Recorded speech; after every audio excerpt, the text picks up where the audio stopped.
बच्चों, हमारा जो 5वां एकम है सवाल बाल मन के जवाब डॉक्टर कलाम के, इस पाठ के समझौते तो मैंने आपको अगले 2 वीडियो में दे दी है। अब इस वीडियो में मैं आपको अभ्यास और स्वाध्याय के प्रश्न जवाब समझाने जा रही हूँ। अभ्यास का जो पहला प्रश्न है, प्रश्नों के उत्तर दीजिए। यदि आप इन प्रश्नकर्ता में होते तो आप कौन कौन से प्रश्न पूछते, यानी कि एपीजे अब्दुल कलाम के सामने जो बच्चे प्रश्नकर्ता थे वहां उसकी जगह आप होते तो आप क्या प्रश्न पूछते। तो आप कोई भी प्रश्न पूछ सकते जो आपके मन में आए। उदाहरण के तौर पर मैं यहाँ 2-3 प्रश्न बताती हूँ। आप राष्ट्रपति के पद तक कैसे पहुंचे, आपके बचपन के स्कूल कैसी थी, या आप वैज्ञानिक थे, राष्ट्रपति थे और शिक्षक भी थे, तो आपको उनमें से कौन सा कर्तव्य निभाने में अच्छा लगा। तो बच्चों, इस तरह से आपके मन में अब्दुल कलाम के प्रति जो भी प्रश्न हो या देश के प्रति जो भी प्रश्न हो वह आप पूछ सकते थे। डॉक्टर कलाम ने अपने बचपन की कौन सी यादगार घटना सुनाई। तो डॉक्टर कलाम ने अपने बचपन में कक्षा 5वीं के मेरे शिक्षक श्री शिव सुब्रमण्यम अय्यर की एक बात मुझे याद है। एक दिन कक्षा में वे हमें यह बता रहे थे कि कोई भी पक्षी कैसे उड़ता है, तो उन्होंने हमें रामेश्वरम के समुद्र तट पर ले जाकर इसका जीवंत उदाहरण दिया। यह ऐसी यादगार घटना थी जो मेरे मन मस्तिष्क में हमेशा के लिए बैठ गई।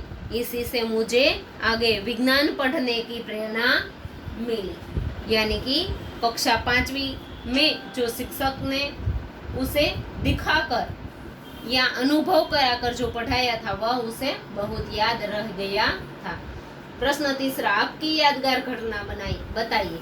तो इस तरह आपको कौन सी घटना यादगार है अब तक के जीवन में, तो वह आपको यहाँ याद करके लिखना है।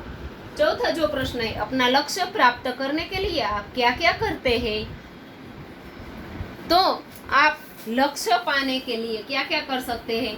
तो मुझे शिक्षक बनकर, यानी कि यहाँ एक उदाहरण के तौर पर मैं आपको समझाती हूँ कि मुझे शिक्षक बनकर देश के बच्चों का जीवन सुधारना चाहती हूँ। यही मेरे जीवन का लक्ष्य है। मैं अपने लक्ष्य को पाने के लिए बहुत मेहनत करूँगी और उसके लिए जो जो जरूरी है वो मैं सब करती हूँ। मैं जनरल नॉलेज की भी पढ़ाई करती हूँ। और बच्चों, इसके अलावा भी आप यहाँ जो आपको मन में विचार आए वह आप लिख सकते हैं। इसके बाद का जो प्रश्न है, किसी को मुसीबत में देखकर आप क्या करते हैं। तो किसी को मुसीबत में देखकर आपको क्या करना चाहिए। तो उनकी सहायता करनी चाहिए, उसमें कभी पीछे नहीं हटना चाहिए। उसकी सहायता करने के लिए आपसे जो हो सके वो कोशिश आपको करनी चाहिए। इस तरह से इसका उत्तर आप लिख सकते हैं। प्रश्न दूसरा है, परिच्छेद को शुद्ध रूप में से पढ़िए और सुंदर अक्षरों में लिखिए। यानी कि यह देखकर अच्छे अक्षरों से आपको लिखना है। इसके बाद का जो प्रश्न है, बचपन में हमें किस भाषा को प्रमुखता देनी चाहिए, मातृभाषा या अंग्रेजी। तो बच्चों, बचपन में हमें मातृभाषा को ही हमेशा प्रमुखता देनी चाहिए, क्योंकि हमारी माँ हमसे मातृभाषा में ही बात करती है। हम जब सोचते हैं और हमारे विचार जो व्यक्त करते हैं तो वह भी हम अपनी मातृभाषा में ही व्यक्त करते हैं। हमारी जो इसीलिए मातृभाषा हमारी माँ यानी कि माँ की भाषा, मातृभाषा यानी कि माँ की भाषा। जब से हम माँ के गोद में होते हैं, जो भी सोच विचार करते हैं, फिर सुनते हैं, इन सभी की जो आदत होती है वह हमें हमारी मातृभाषा में ही मिलती है। हम अपने अभिन्न अंग भी हमें अपने अभिनय भी मातृभाषा में ही प्रकट करते हैं। इसलिए बचपन में हमें मातृभाषा को ही प्रमुखता देनी चाहिए। और बच्चों, अंग्रेजी है वह विदेशी भाषा है, उसे पढ़ने और सीखने में बहुत प्रयत्न करना पड़ता है। उसमें प्रवीण होने पर हमारे हृदय के जो भाव है वह कभी हम सही ढंग से नहीं प्रकट कर सकते हैं। इसलिए हमें मातृभाषा में ही अपनी पढ़ाई करनी चाहिए, प्रमुखता देनी चाहिए। अनुमान लगाओ कि तुम 2020 में हो, अपने आसपास क्या देख रहे हो, अपने विचार प्रस्तुत कीजिए। तो सन 2020 में चारों ओर हरियाली होगी, वृक्षारोपण में अगले सालों में तेजी आएगी, सभी जगह फल फूल सड़कें और कचेरी हो जाएगी और सब जगह साफ सुथरी होगी, प्लास्टिक की चीज़ें कम हो जाएंगी, लोग चीज वस्तु मॉल में खरीदेंगे, सड़कों पर वाहन कम हो जाएंगी, सड़कों पर वाहनें और ज़्यादा बढ़ जाएगी, पेट्रोल पंप व्यस्त हो जाएंगे, लड़कियां भी वाहन चलाने लगेगी, होटल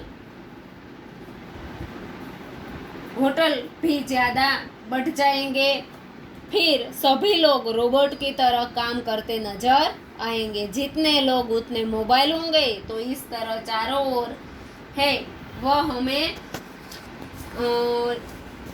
जल्दी जल्दी काम करते लोग दिखेंगे और वातावरण है वह भी चहल पहल से बहुत ज़्यादा भर जाएगा। तो इस तरह 2020 के आसपास हमें ऐसा वातावरण देखने को मिलेगा। अब जो स्वाध्याय के प्रश्न है, प्रश्नों के उत्तर लिखिए। तो स्वाध्याय का पहला जो प्रश्न है, पढ़े हुए से देखा हुआ ज़्यादा याद रहता है, क्यों? तो देखा हुआ दृश्य के मन मस्तिष्क पर ज़्यादा असर होती है और उसकी छाप मन में अंकित हो जाती है। पढ़ने से केवल मन में उसका काल्पनिक चित्र रहता है, इसलिए वह सच्चाई नहीं होती। इसलिए पढ़े हुए से देखा हुआ ज़्यादा याद रहता है। भाषा के विषय में डॉक्टर कलाम ने क्या बताया? तो डॉक्टर कलाम ने माध्यमिक शिक्षा की पढ़ाई मातृभाषा में की थी।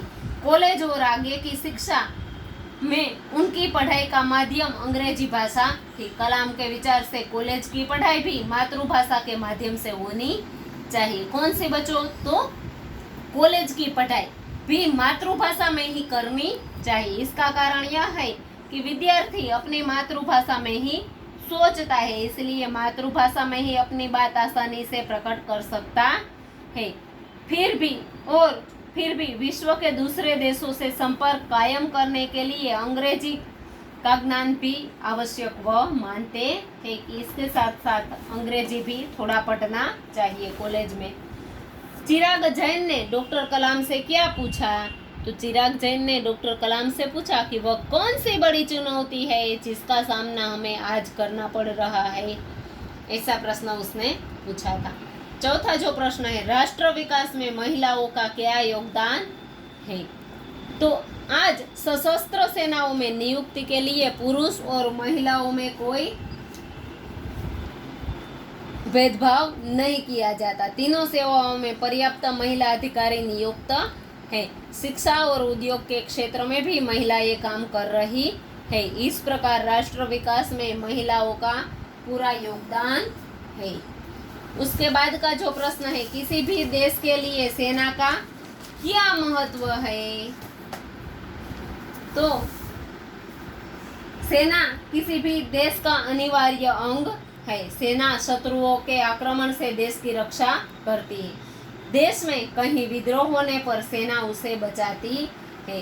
देश में आतंकवादी घुस आए हो और पुलिस उनसे निपटने में सक्षम ना हो, तब सेना के जवान ही उनसे निपटते हैं। देश में कहीं भीषण बाढ़ या भूकंप आया हो तो सेना संकट में पड़े लोगों की सहायता करती है। इस प्रकार बाहरी या भीतरी संकट में सेना ही देशवासियों की रक्षा करती है। उसके बाद है बच्चों, मुहावरों का अर्थ देकर वाक्य में प्रयोग कीजिए। जी तोड़ मेहनत करना और महारत हासिल करना।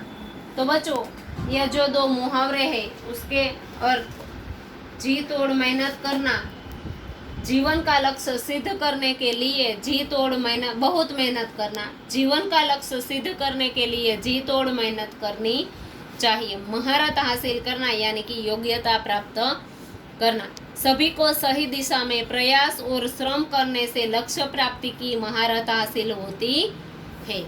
उसके बाद का जो प्रश्न है बच्चों, रूपरेखा के आधार पर कहानी लिखिए। तीसरा जो प्रश्न है, तो प्रश्न ये जो प्रश्न है वह मैं आपको आगे के वीडियो में यहाँ से समझाऊंगी।